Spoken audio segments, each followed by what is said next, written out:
말씀입니다. 근데 여기엔 매우 강한 하나님의 메시지가 담겨 있습니다. 그래서 오늘 말씀을 중심으로 해서 사랑은 죽음보다 더 강한 것이다, 죽음보다 더 강한 사랑, 이런 주제로 함께 하나님의 말씀을, 은혜를 나누겠습니다. Love is stronger than death. Love stronger than death. 이런 주제가 되겠습니다. 사랑은 두려움을 이기고 죽음보다 더 강한 것이 맞습니다. 사랑은 어떤 것도 극복하고 이길 수 있는 힘이 있죠. 그러나 그 사랑이라는 것이 어떤 것일까요?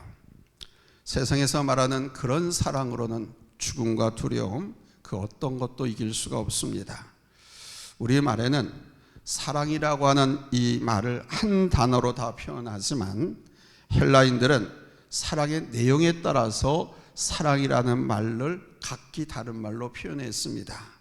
그 첫 번째가 필레아의 사랑입니다. 필레아, 이것은 친구 간의 우애, 우정을 말하는 표현입니다마는 동등한 관계에서의 사랑이다, 이렇게 말할 수 있습니다. 두 번째는 스톨게입니다. 스톨게는 부모가 자녀에게 베푸는 사랑입니다. 내리사랑이죠. 내리사랑은 끝이 없어요. 그런데 끝인 가정도 있습니다. 그러면 자녀들이 정서적으로 올바르게 자라지 못합니다. 스톨게는 부모의 내리사랑을 말합니다. 세 번째는 에로스의 사랑이 있습니다. 에로스. 여러분 영화에서, 세상에서 많이 듣고 봤지요. 이거는 남녀 간의 육체적 사랑을 말합니다. 육체의 욕망에 이끌려서 하는 사랑, 이 사랑이 에로스의 사랑입니다. 그리고 네 번째가 아가페의 사랑입니다. 이 아가페의 사랑이 바로 우리 하나님의 사랑입니다. 필라의 사랑, 스톨게의 사랑, 에로스 사랑, 아가페의 사랑. 이 아가페의 사랑은 무조건적인 사랑, 희생적인 사랑, 모든 것을 용납하고 용서하는 순수한 사랑 그 자체입니다. 이 사랑은 죽음보다도 강하고 모든 두려움도 이기고 모든 것을 극복하고 있게 하는 사랑이지요. 이 사랑을 배우고 이 사랑을 가지고 이 사랑 안에서 사람과 공동체를, 교회를 사랑할 때 비로소 아름다운 사랑을 할 수 있게 되는 것입니다. 이 사랑으로 사랑할 때 그 과정이나 결과가 아름답고 하나님께 합당한 열매를 맺을 수 있는 것입니다. 하나님께서 우리에게 보여주신 것이 바로 이 아가페의 사랑입니다. 정말 하나님 앞에 감히 나갈 수도 없고 살 수도 없는 우리를 하나님 당신의 무한하신 그 사랑으로 우리를 용납하시고 사랑해 주셨습니다. 자기 아들을, 하나님 당신을 십자가에 내어주시면서까지 죄인된 우리를 구원하시고자 하셨습니다. 순간순간 거역하고 배반하고 자기 뜻대로 자기 마음대로 자기 욕심에 따라 살아가려고 함에도 불구하고 하나님께서는 우리를 끝까지 용납하시고 사랑해 주셨습니다. 이것이 아가페의 사랑입니다. 이 사랑을 우리가 배워야 하고 이 사랑으로 사랑할 수 있어야 가정이 바로 설 수 있고 교회가 바로 설 수 있으며 이 나라, 이 민족, 모든 공동체가 건강할 수 있는 것입니다. 필라의 사랑도 필요하고 스톨게의 사랑도 있어야 합니다. 에로스적 사랑도 있습니다. 그러나 거기서 그쳐서는 안 된다는 것입니다. 아가페의 사랑을 가지고 우애와 부모 사랑을 지켜나갈 때, 그리고 남녀 간의 사랑도 이 아가페의 사랑을 가지고 사랑할 때 건강한 관계, 건강한 삶을 살 수가 있는 것입니다. 아가페적 사랑을 가지지 못한 사랑의 결말은 항상 불행한 것입니다. 오늘 우리는 삼손을 통해서 그 사실을 배우게 됩니다. 삼손이 우리에게 보여주는 사랑, 그것은 무엇입니까? 첫째, 인간적 사랑은 잠시 달콤한 것뿐이라는 것입니다. 삼손이 이스라엘 민족이 아니라 타민족 블레셋의 한 여인을 사랑하게 되었습니다. 자신이 사랑한 그 여인과 결혼하겠다고 부모에게 고지를 피우고 재촉해서 허락을 받습니다. 그리고 그 여인과 결혼하기 위해서 아버지를 모시고 블레셋으로 내려갔습니다. 여인의 집에 당도한 삼손은 이스라엘 풍습대로가 아니라 블레셋의 풍습대로 잔치에 참여하게 됩니다. 당시 이스라엘의 풍습은 어떤 것이냐 하면 신랑이 신부에게 결혼 지참금을 지불한 후 신부를 자기 집으로 데려와서 잔치를 하는 것이었습니다. 근데 삼손은 그렇게 하지 않았습니다. 아버지까지 모셔 시장 가져가서 그 블레셋 이방 나라 여인의 집에서 잔치를 했습니다. 이방 풍습 그대로 잔치했습니다. 삼손은 지금 블레셋의 풍습을 따르고 있는 것입니다. 이 결혼의 과정이 참으로 달콤합니다. 먼저 원하는 여인을 얻지요. 그 과정에서 많은 사람들과 함께 음식을 먹고 마시고 또 그 젊은이들과 함께 모여서 즐겼습니다.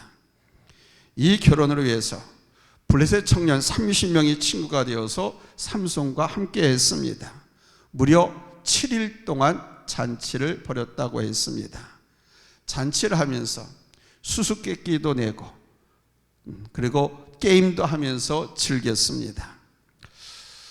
일반적으로 결혼식 하는 그 과정을 보면 재밌죠. 즐겁죠. 물론 그 과정에 힘들고 어려운 일도 있습니다. 집을 장만하고 혼수를 마련하고 이런 과정에 육체적으로 조금 힘이 들지만 결혼이라고 하는 것이 그 모든 힘듦과 어려움을 다 잊어버리게 만듭니다. 그리고 결혼식 날 신랑의 신부의 행복과 하객들에게 축하, 그 즐거움을 한번 보십시오. 특별히 첫날 밤의 달콤함은 말할 필요가 없습니다. 그러나 모든 달콤함이 계속되느냐? 그렇지 않다는 데 문제가 있습니다. 이 세상에는 마냥 기쁜 날, 마냥 좋은 날, 마냥 기쁨만이 있을 수 없기 때문입니다. 살아있는 한 달콤함보다는 쓰고 고통스러운 순간들, 힘든 순간들이 더 많습니다. 우리 하늘이 쾌청하게 맑은 날이 1년 365일 중 10%도 안 되는 것 마냥 우리 인생이 항상 기쁘고 그렇게 달콤하지 않다는 겁니다. 그래서 사람들은 고통 없는 곳에서 살고 싶어 합니다. 어느 한 교회 목사님께 어떤 성도 한 분이 찾아와서 목사님, 이 세상에서 고통도 없고 고난도 없는 곳은 없겠습니까? 그런 곳이 있다면 좀 소개해 주십시오 라고 하더랍니다. 그 말을 들은 이 목사님이 잠시 생각하다가 메모지에다가 주소를 적어서 줬습니다. 쪽지로 줬어요. 그래서 이 성도님이 쪽지에 적힌 주소대로 찾아가 봤더니 그것은 공동묘지였다는 겁니다. 죽은 사람은 적어도 이 세상에서 고통이 없지요. 그러나 살아있는 한 인생은 많은 고난의 짐을 지고 가야 하는 것입니다. 야곱이 120살 되었을 때 그 아들 요셉이 마련해준 애굽의 고센 땅으로 내려가서 바로 왕을 만납니다. 그때 야곱이 이렇게 바로 왕에게 고백했습니다. 창세기 47장 9절입니다. 같이 읽습니다. 시작. 야곱이 바로에게 아뢰되 내 나그네 길의 세월이 130년이니이다. 내 나이가 얼마 못되니 우리 조상의 나그네 길의 연조에 미치지 못하나 짧고 험악한 세월을 보내었나이다. 이것이 사실은 제일 많은 이 땅에서의 인생살이입니다. 달콤함은 잠시입니다. 이런 세상에서 우리가 진정한 행복을 찾을 수 있는 것은 바로 내 안에 온전한 사랑이 있으면 가능합니다. 이 온전한 사랑이 모든 고통도 어려움도 다 이겨내게 하거든요. 그걸 기쁨으로 환희로 바꿔주거든요. 이 온전한 사랑, 아까 말씀드린 아가페 사랑. 그러나 이 아가페 사랑으로 하지 않을 때는 잠시 쾌락을 누리다 곧 고통의 쓴잔을 마시게 되는 것이 인생입니다. 삼손이 결혼하는 이 과정이 그렇습니다. 삼손이 블레셋 여인을 보고 홀딱 반했죠. 흠모했습니다. 사랑했습니다. 그 여인을 사랑하는 과정에 하나님의 그 희생적이고 헌신적인 사랑은 그러나 없었어요. 육체적으로, 눈에 보고 육감적으로 에로스적인 사랑을 느낀 겁니다. 혹자는 삼손이 블레셋을 적국 아닙니까? 이스라엘 항상 괴롭히던 나라. 그래서 그 블레셋을 치기 위한 수단으로 그 여인과 혼인하는 방법을 택했다, 뭐 이렇게 말하기도 합니다. 그래서 그 여인과 혼인함으로써 블레셋을 쉽게 드나들기 때문에 결혼한 것이다 라고 말하기도 합니다. 블레셋의 풍습에 따라서 결혼식을 치는 것도 바로 저들의 신뢰를 얻기 위한 방편이었다, 이렇게 말합니다. 오늘날 하나님의 자녀들이 세상 풍습대로 결혼하는 것과 마찬가지, 그렇게 변명을 합니다. 그렇게 말하는 성경 해석자들도 있어요. 여하튼 뭐 이러한 목적이든 단지 삼손이 여인에게 끌려서 인간적인 욕심에서 하는 결혼을 하나님께서 사용하시든, 이 삼손이 결혼하는 이 과정은 분명 아가페적인 사랑이 아닙니다. 그렇다고 필레오라든가 파르데스의 그런 사랑도 아닙니다. 인간적인 사랑입니다. 진실한 사랑이 없는 거예요. 사랑의 단물만 잠시 있을 뿐인 겁니다. 잠시 동안만 즐거운 쾌락과 기쁨이 존재한 것입니다. 여기에 만약 희생적인 사랑이 있었다고 하면 삼손이 낸 수수께끼로 인해서 딥낫 사람들이 신부를 협박하고, 여인은 삼손을 속이고 동족들을 위해서 남편을 배반할 수 없겠죠. 삼손이 결혼하는 그 7일 잔치 기간 동안에 수수께끼를 냈습니다. 오늘 본문에 보니까 지난 시간에 우리가 살펴본 대로 삼손이 딥나 골짜기를 지나가던 길에 포도원에서 사자를 만났지 않습니까? 그 사자를 하나님의 성령에 감동되어서 맨손으로 그 사자의 아가리를 쫙 찢어서 죽였어요. 근데 다시 또 올 때 봤더니 그 사자에게 벌들이 날아들면서 꿀을 친 거예요. 그래서 그 꿀을 자기도 먹고 부모님께 갖다 줬다라고 지난 시간에 살펴봤잖아요. 부모님에겐 사자에게서 얻은 꿀이다라고 말하지 않고, 왜? 나실이는 이스라엘에서 죽음을 가까이 해서는 안 되고 만져서는 안 되는 거였기 때문에 그걸 속이고 부모님께, 그러니까 처음부터 다 속이는 거로 들어가는 거예요. 본문 14절에 그때 사자에게서 얻었던 그 꿀을 수수께끼 문제로 낸 것입니다. 14절에 보면 삼손이 그들에게 이르되 먹는 자에게서 먹는 것이 나오고 강한 자에게서 단 것이 나왔느니라 하니라. 자, 이게 뭐냐 이거예요. 근데 우리는 지난 시간에 배웠으니까 알잖아요. 먹는 자에게서 단 것이 나왔다. 먹는 자는 사자고 단 것은 꿀을 얘기하는 거죠. 그런데 이것을 맞추면 삼손이 저들에게 옷 30벌을 주고, 저들이 못 맞추면 저들이 삼손에게 옷 30벌을 내야 하는 그런 조건의 수수께끼였습니다. 그러나 딥낫 사람들이 3일이 돼야 되도록 그 수수께끼를 풀 수 없게 되자 삼손의 아내 여인에게 네 남편을 꾀해가지고 그 수수께끼 답을 알아내라, 그렇게 알려줘라. 너 안 알려주면 너와 네 아버지 집을 다 불살라버리겠다라고 협박을 했습니다. 그래서 삼손의 아내가 된 그 여인은 그 협박에 두려워서 삼손에게 무릎 꿇고 앉아서 울면서 당신이 정말 나를 사랑하는 거 맞냐고, 가짜로 울면서 사랑하는 게 맞냐고, 당신이 그런 수기를 냈는데 그거 정말 나를 사랑한다면 그 답이 뭔지 나한테 알려줘야 되지 않느냐, 그거 안 알려주면 우리 동족이 나와 우리 집을 불살리겠다고 그런다. 그러면서 살려달라고 얘기를 합니다. 삼손이 얘기를 했지요. 그랬더니 대낮같이 그 아내 된 여자가 그 자기 동족들에게 답을 알려준 것입니다.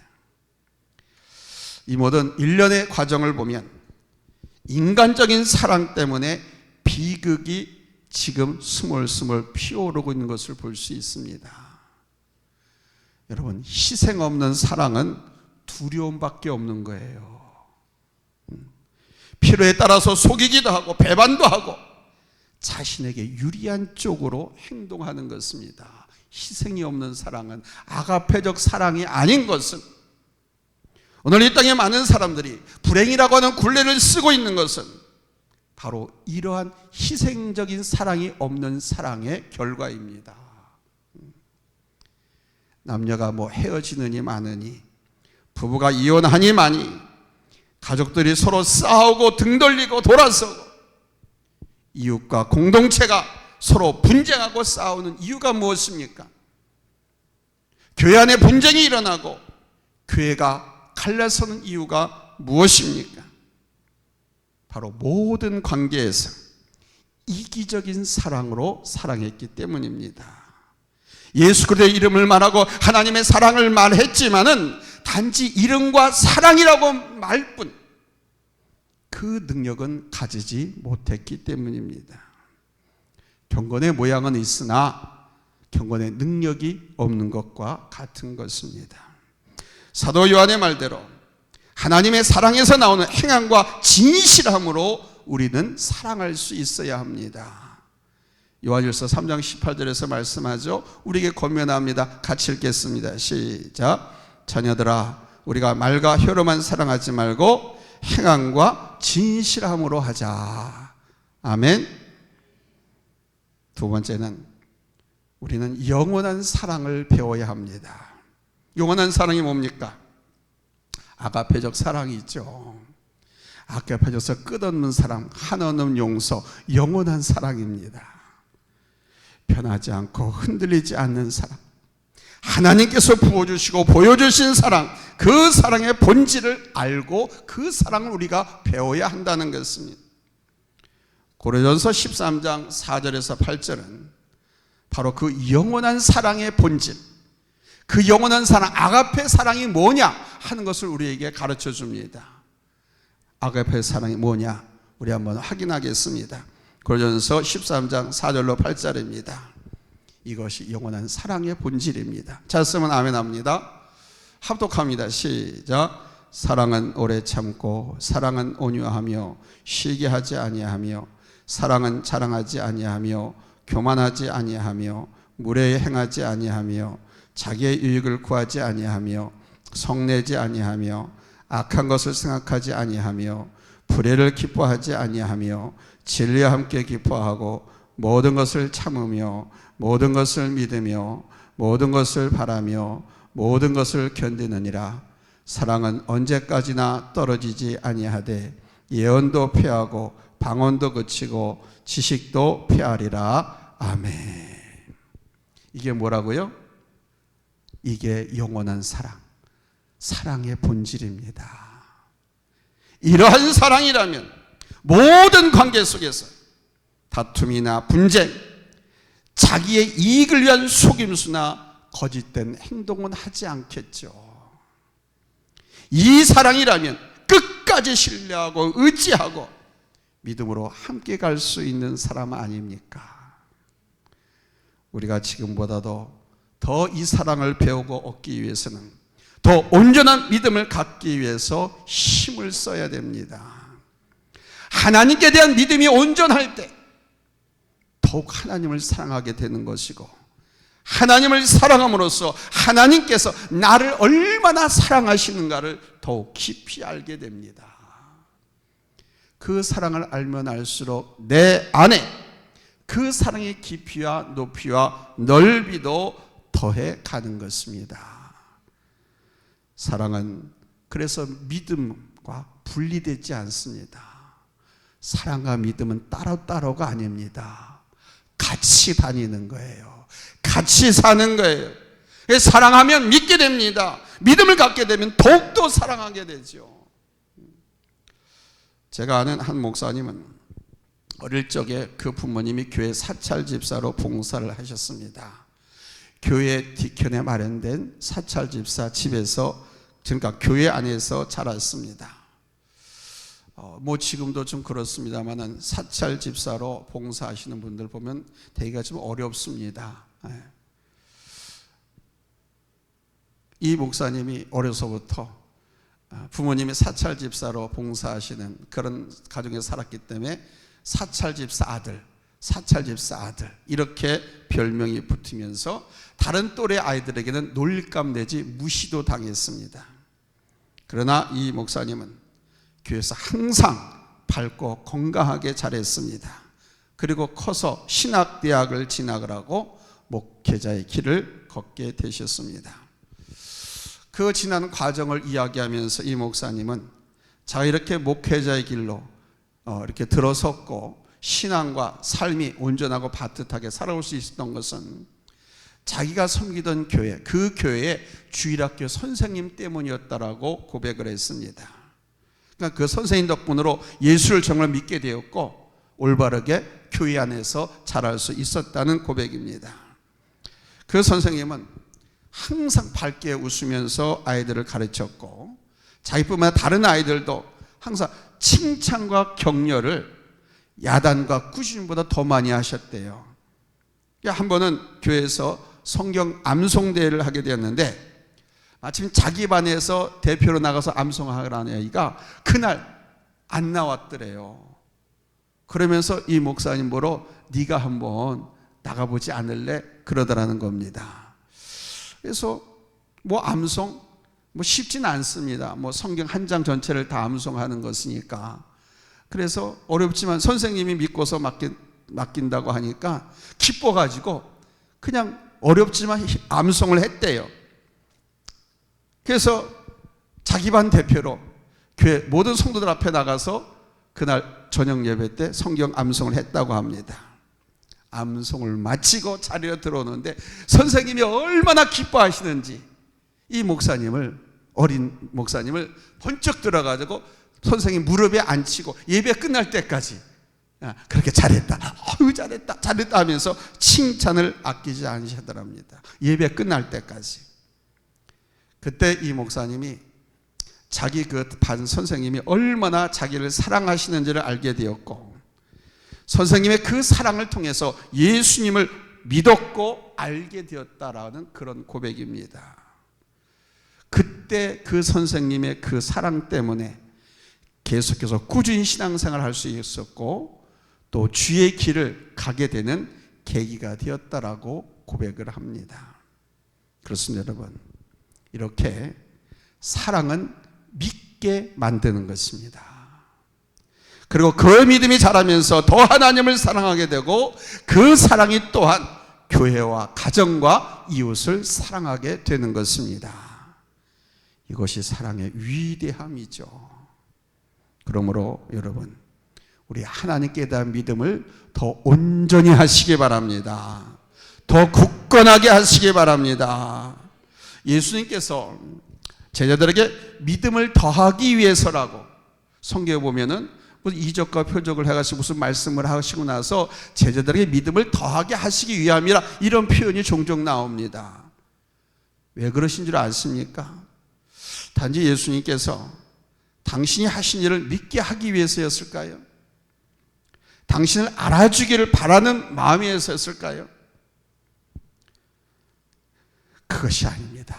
예수님께서 제자들의 믿음을 더하게 하신 이유는 장차 그 제자들이 주님의 교회를 세워나가야 하고 교회를 확장해 나가야 했기 때문입니다. 교회를 세우고 교회를 확장해 나가는데 절대적으로 필요한 것이 뭡니까? 바로 믿음과 사랑이죠. 믿음이 있어야 사랑할 수 있습니다. 사랑이 있어야 더 큰 믿음을 가지고 하나님의 능력과 역사를 행할 수 있습니다. 그래서 예수님은 제자들의 믿음을 위하여 보여주신 것이다, 이렇게 성경 곳곳에서 밝히고 있는 것입니다. 병든 자를 고치시고 죽은 자를 살린 과정에 제자들에게 이 훈련을 시키신 것도 바로 그 이유입니다. 믿음과 사랑을 더해주기 위해서, 교회를 위해서인 겁니다. 우리의 믿음을 더 온전히 하는 방법은 늘 우리 하나님의 섭리를 바라보면서 하나님을 깨닫는 데 있습니다. 기도와 말씀으로 우리 주님을 붙잡고 가는 거예요. 모든 예배를 통해서 하나님을 예배하고 하나님의 은혜를 입는 것입니다. 예배 시간마다 내가 겸손하게 마음만 열면 예배 시간마다 제가 설교하지 않고 목장 강사가 설교를 하든 어린아이가 설교하든 마음을 활짝 열면 모든 예배 시간마다 하나님의 은혜를 받을 수 있습니다. 하나님께서는 설교자가 누구냐에 따라서 은혜를 주고 안 주고 하는 게 아니에요. 은혜 받을 그릇이 준비된 사람을 보고 그에게 주시는 것이지, 내게 주어진 모든 일도 섬김과 봉사와 충성을 다해야 하는 것입니다.